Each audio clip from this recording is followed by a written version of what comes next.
and the effects on small business. We really just made this commitment to every day gather up the information that's important to our members across the entire spectrum, state and federal, and then the private sector, and make it available to members sort of real time. So welcome, glad you're here. Brian and I are going to sort of keep this informal. I think it's important that, one of the things we've been saying is we're not just reporting, we're actually advocating. I think it's important to understand the role that we're playing, particularly Brian and his staff, of advocating during this changing time. We have so much information coming in. It's really an incredible amount of information and changes. The situation is as fluid as any situation I've ever seen. In the middle of that, while we're sifting through and understanding what's important to small business so we can let you know about it, we're also taking feedback in and using that to advocate for how things should be. So please do know that is happening on a regular basis. We'll allude to that in some of the things that we talked about today.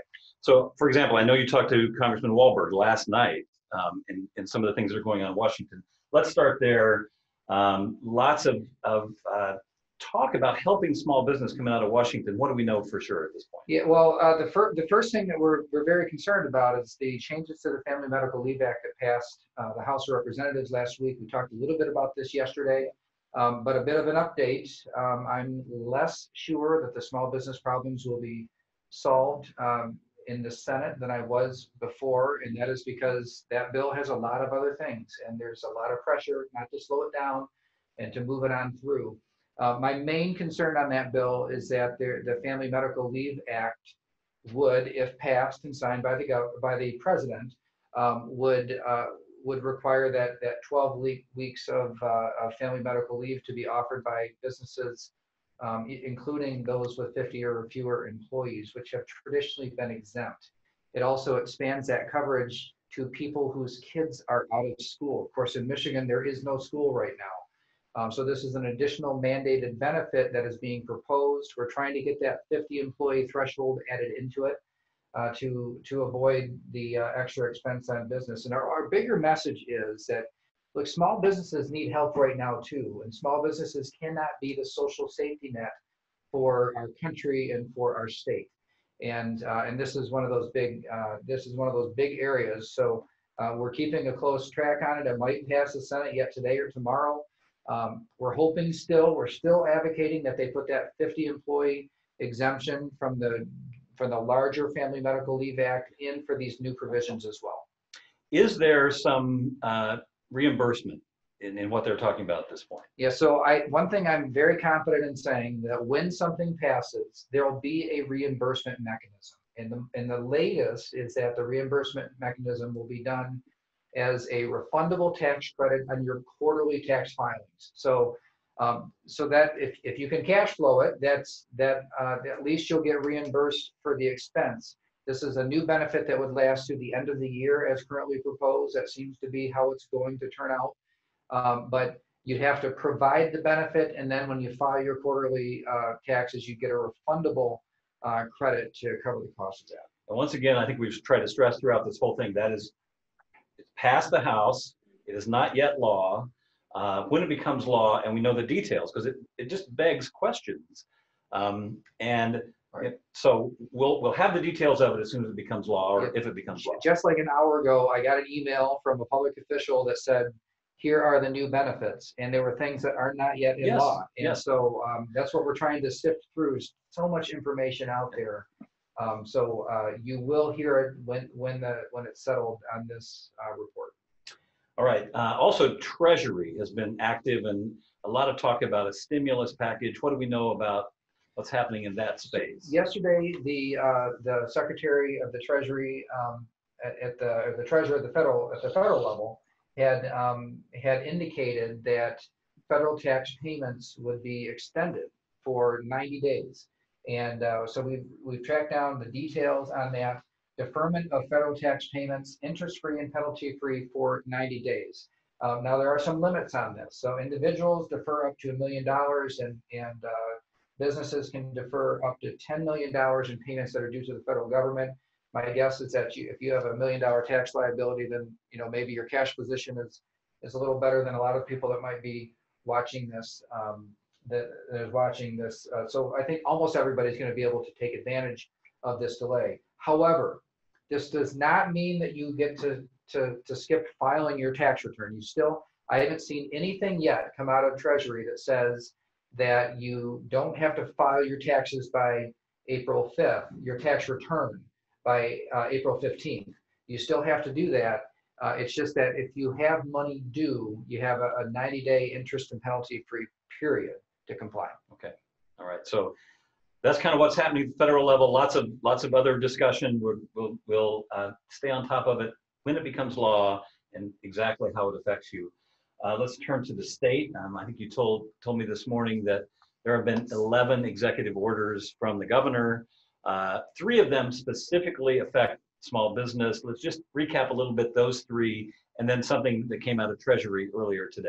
Yeah, so there might be a few of the other orders that affect certain segments of business, but the 3 main ones, first being the unemployment insurance and the way that that works. We're going to have a segment in a little while that really digs into some of the questions that you've sent in. A lot of questions on unemployment insurance. So that's coming up. Let me just park that into our next segment because we've got an expert presenter that is joining us.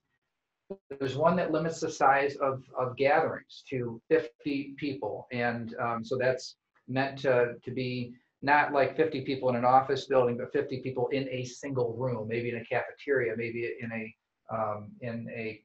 an auditorium of some sort. And then also, of course, mandatory closures. The mandatory closures of certain types of businesses like sit-down dining in bars, fitness facilities, spas, those types of that were covered under that order. That ties right back into the unemployment insurance executive action. So here's the ironic thing. We are going to be, at first it seemed like maybe it was a bad thing to be on the closure order. But if you're on the closure order, you get preferential treatment in how the unemployment insurance is treated. And so we have kind of a strange circumstance where certain types of businesses that must shut down, even though they've not been ordered to by the government, but just as a practical matter, they have to shut down. They want to be on this list so that they can get the preferential unemployment insurance treatment. Okay. So this is that also, I think, is a very fluid situation where closure orders might be expanded in the coming days, and also some changes to the unemployment system. There's a lot of advocacy happening in that area. The final thing I'll say about state action is just this morning, the Department of Treasury came out with a really important notice that penalty and interest would be waived for 30 days for monthly sales and use tax filings and payments, and also withholdings. So that's important because those are due this Friday. Yeah. And so what they're saying is that if you have withholding payments due or sales and use tax payments due, you can have an extra month. So it's not forgiving the tax liability. The feds are not forgiving your tax liability. The state is not forgiving your tax liability, but it's saying that you don't have to pay them now, and it's giving some breathing room. So this is important. We asked for this. It's something that SBAM right away asked for starting late last week. And we're very thankful that Treasury came out with this notice today. So March 20 is the date that they would be due, this Friday, and it pushes it out till April 20. Yes, right. So they actually give the actual dates currently due on March 20th, and it's going to push out until April 20th. All right. We've also been talking about some liquidity. I mean, part of the challenge that small businesses have right now really is going to be just cash flow. You have introduced an idea. Talk a little bit about the business interruption proposal that's floating at the state.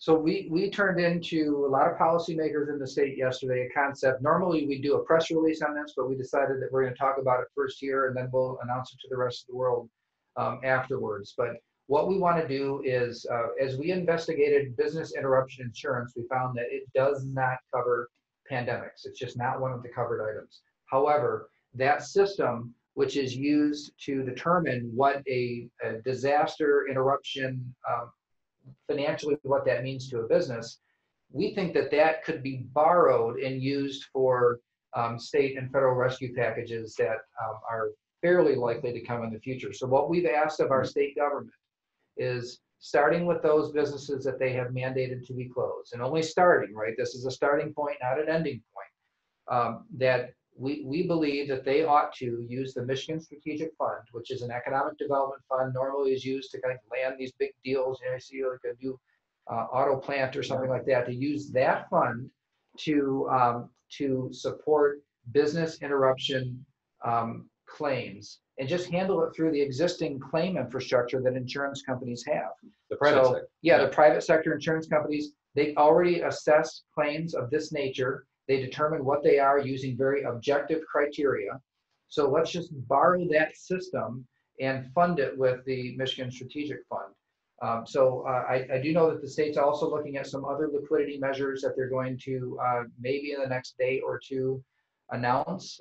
So again, very, very fluid, but not only are we responding to and providing feedback and asking for certain changes, but we're also trying to drive forward a proactive agenda as much as possible. Anything else happening at the state level or local? I think we ought to get to the unemployment insurance discussion. And we're going to come back to the SBA loan issue, because I think we have some more information about that as well.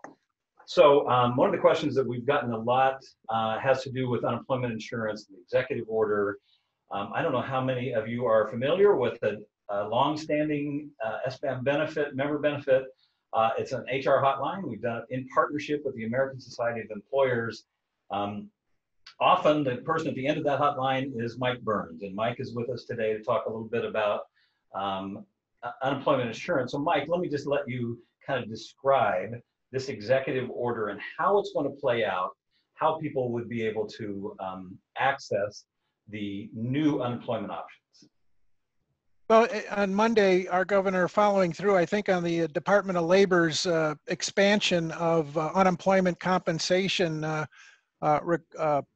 the ability for states to expand their coverage, announced that employees impacted by the coronavirus, they have kids, whether they have kids out or they themselves are ill or stuff, will now be eligible for unemployment compensation in the state of Michigan.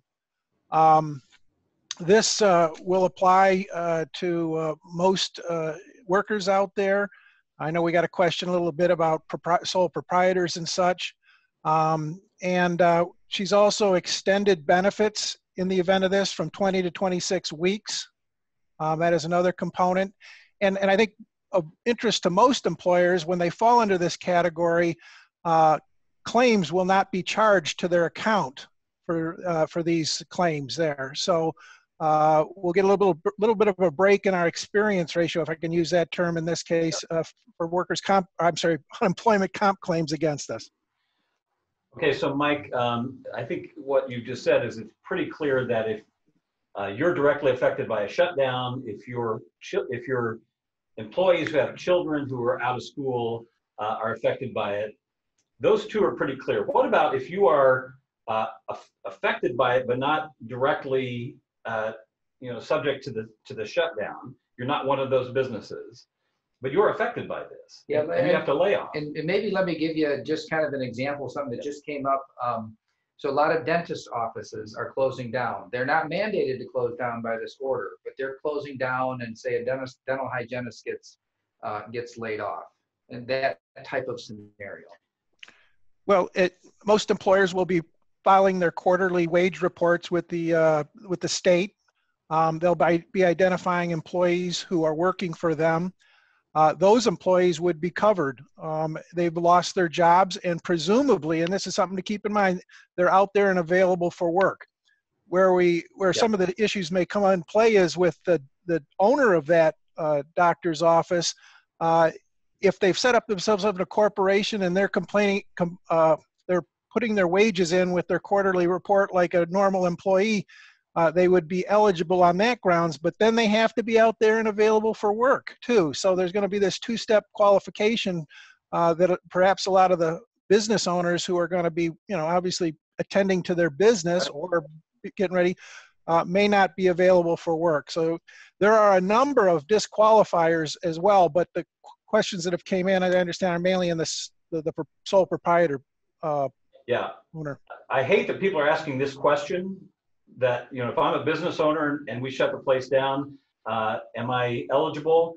But that question is actually being asked. So, but let me go back for a second to those who are not directly affected by the order. Will the employer's experience be negatively affected if the people who are out are not affected by the order? And they're not laid off because of the order. They're the dental hygienists. They're Yeah, going to back on the employer. will they be, well, will their claim go back on the employer? That's the question. I did not see that, quite honestly, in the regs. I'll defer, Brian. It sounds like you've been very close to this. Have you seen anything to indicate that they would get a break on their claims experience? Not at this point. So right now, it really does look like it's just limited to a nexus or a connection to those who were ordered out of work, as opposed to those who were, as a practical matter, have no choice. Yeah, So I that think question we've been asked a lot, and so I think the guidance at this point is, if you're not directly under the order, but you're experiencing a layoff, it's likely to come back on you as an employer. I think that's the best we can know at this point. Let me stick with you have an employee whose children are out of school and they're off. They go on, they're either laid off, they go on unemployment. Will there be some kind of documentation they need, or do we know what you would have to prove that, or say to prove? Well, I think it'll be the normal process, but we've now got 28 days versus 14 days for that employee to make an application, right? Okay. You're actually not going to have to go in person during this period. They have waived that. I don't know how long it'll go, but you can now go online. So you're not going to the office like most of us do. And we know what that can create in terms of this illness situation. So that's a break. But you'll be able to go online with your Social Security number, and you'll make a claim like everybody else. Okay. And then also in the executive order, there was a discussion about work sharing, a concept that most of us are not familiar with, and it seemed to sort of introduce this idea that someone could have their hours cut and could be on partial unemployment. Can you talk about that and tell us more about that? Well, there's underemployment, and then there's the work sharing program. In an underemployment situation, and it would not be under a work sharing program because the employer has to set this up for themselves and plan for it. But under the underemployment, if perchance an employer keeps an employee working and they don't make 1.5 times the state wage, which is $362 under the unemployment system, if they don't make that, unemployment will make up the difference between their weekly pay and that amount. So they can claim underemployment in that situation there. If they make over that amount, they would not qualify. Okay. The work sharing program, and bear with me here, I'm scanning a number of items here. You have to set that up as an employer.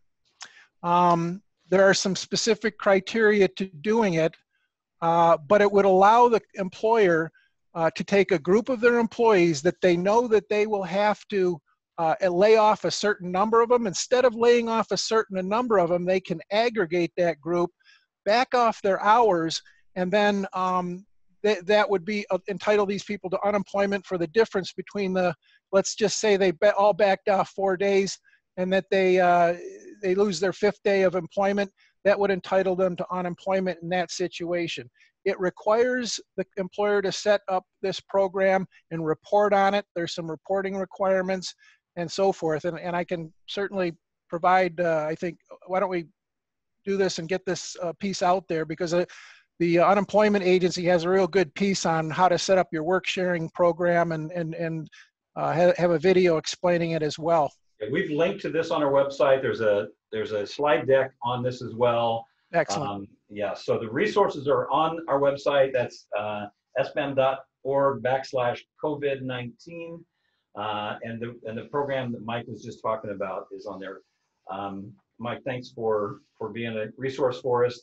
Thanks for the partnership. Just a reminder to our members that we have we have an HR hotline, and it's in partnership with ASE. So thank you, Mike. I want to turn, again, another place we've gotten a lot of questions from members is the SBA lending program. So the term is the Economic Injury Disaster Loan Program. We've said to you that this is all hands on deck for us as an organization. So Lori Berman has actually been tracking this one. And Lori, what's the latest, and where can somebody find out more? Right. Thank you, Rob. I believe we have some good news to share. As of 5 p.m. last night, Governor Whitmer did send in her economic injury disaster declaration. We anticipate it'll take approximately 24 hours to get that response. We believe tonight or tomorrow we should have the okay. And hopefully by Friday, the portal will be up so people can start taking advantage of the economic injury disaster loans that will be available from the U.S. Small Business Administration. If you go to the SBAM website, we do have information on the loan, so you can start planning right now. There's a fact sheet that just walks you through the loan, talks about credit requirements, interest rates, loan terms, loan amounts, eligibility requirements, etc. We also have another detailed document that goes through some of the forms that are needed. You might take a look at that to see what type of information you'll need to complete that. We suggest that once you evaluate if that's the type of loan you need to take out, that you do it fairly early in the process. As soon as we have information that that new portal is up for the economic injury disaster loans, we will let you know. But we anticipate to have an answer this evening or tomorrow and hope that that will be up by Friday, thanks to the great efforts of the Small Business Development Center, the SBA, the MEDC, SBAM's been involved, and other partners throughout the state. We should be almost there. All right, Lori, thank you for bird dogging that for our members. Also, an interesting, I'm finding that actually some of our members are thriving during this thing, depending upon what business they're in. And we heard yesterday from an interesting potential partner. I want Scott Lyon to talk about it a little bit. Scott Lyon is our Senior Vice President and kind of tracked this one down. Cool opportunity, Scott. So as luck would have it, my next door neighbor is the HR manager for Meijer in their Delta warehouse. He was talking to me about Delta's need for additional employees, or Meijer's need for additional employees. Just as many of our members are seeing the need to lay off or downsize their workforce to adjust to this new world that we're in, Meijer is seeing the exact opposite. So they have positions available at their warehouse in Delta Township, their warehouse in Newport, and in all of their retail facilities across the state. These are what they call contingent workers, much like they would add additional staff at the holidays. They are adding additional staff now to help them get through it. So in the warehouse, it's obvious what it would be. It would be loading trucks. It would be cleaning the warehouse, working, loading onto conveyor belts and things like that. In the stores, it would be cleaning. It would be stocking shelves. It would be the personal shoppers or whatever they call that at Meijer for the pickup, delivery, things of that nature. Again, these are contingent workers. Meijer is not at all looking to steal our members' employees or anything like that. And my bet is just about the time that you need these employees back, Meijer will not need these employees anymore. So working with Meijer right now to get that up on our website. It'll be there by this time tomorrow for certain. And you can go to sbam.org/COVID-19 and you'll find the link to the Meijer. It'll list out the types of jobs, a short job description, and how to act from there. All right, thanks for tracking that down. And again, it may be a cool potential partnership between a great Michigan company and our members. And it's not an insignificant number No. of people that Meijer needs to hire right now. So we've heard from a number of people that they're going to lay off some people they don't want to, but to have the ability to send them straight over to Meijer and get them that job during exactly the period of time when they're going to lay them off might be just a perfect match. Hey, Scott, while we have you. Actually, before, yep. let me just Yep. just a quick plug. Meyer is and has been a friend of small business, so it's a special relationship we have with certain companies. The basis of that relationship was really about them using small companies to source products. Their new store in Grand Rapids had 4,000 locally sourced products on their shelves. And so that was the original basis. And for it to come together this way, maybe with to prevent people from losing jobs, it's just a really neat partnership opportunity. Scott, one of the things that you're on top of always is what's going on in health insurance, and you got something today from Blue Cross that might be a little helpful to our members as well. Yeah, as you might imagine, this is uncharted territory for everyone. And I've been in touch with Blue Cross regarding our health plans and with Dearborn regarding our short-term and long-term disability plans. We've gotten a lot of questions about how this will be treated under the short and long-term plans. I'm still waiting for a solid answer. Generally speaking, they talk about kind of facts and circumstances that you submit the claim and there's a determination based on the facts and circumstances. Well, that's great, but that's not enough for right now. So we've been pushing on them pretty hard. But Blue Cross and Blue Shield has already made a number of changes, and chances are if you offer health insurance to your employees, you've received some of the notices, things like they're waiving copays and deductibles, all the way down to their telemedicine. But tomorrow at noon, Blue Cross and Blue Shield will have a webinar specifically designed for employers. So hopefully some of the questions that we're getting about premium due dates, what happens if I have to lay off all my employees? Will they extend COBRA benefits below 20 employee companies? Things like that. Hopefully tomorrow at noon, they'll have some of that figured out and be able to make some announcements. So I would encourage you again to go to the website, the same website as we've been talking about, and there'll be a link there. There's also a link on our Facebook page. All right, Scott, thank you. I think we've got a couple of minutes for maybe some questions that have come in. Sarah, would you kind of guide us here? Sure. Let me just grab the question I just saw come through on Facebook. The question is, sorry, my phone's loading. What do we tell employees that owe a loan on a 401k but won't be getting a paycheck because they're laid off? That was one of the questions that did come in. Yeah, I think, I don't know that we know the answer to this one specifically. We talked about a little bit yesterday. This is not a triggering event for to take a distribution from your 401k. If someone already has a loan and they need to pay it back through payroll deduction, but they're not, my guess is. So one of the things that we're really encouraging people to do with their lenders right now is to in this case, the lender is the 401k company, but to proactively reach out and ask for a change in terms. I already know of many circumstances where financial institutions are granting, in some cases, just across the board, saying everybody can skip a payment that who wants to. We'll do a loan modification, skip a payment this month, and we'll add it on to the end of the loan agreement. So that sort of thing. And I would also point out that the two major utility companies have also said to us, we're going to get some information up on the site real soon, that to the extent that people are concerned about cash flow and not being able to pay their utility bills, please don't wait. Give them a call and talk over the situation with them. Make arrangements so that you can take some of the pressure off the cash flow on the front end of this thing. So, in that case, while it's tough. It's just like anybody has a loan.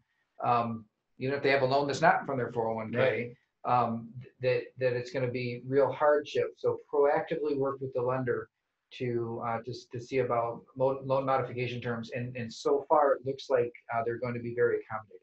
Yeah, we have a reach out to the Bankers Association, and in these daily briefings, as we learn more, we're going to be talking about, what is the state of banking if you have a loan or a line of credit.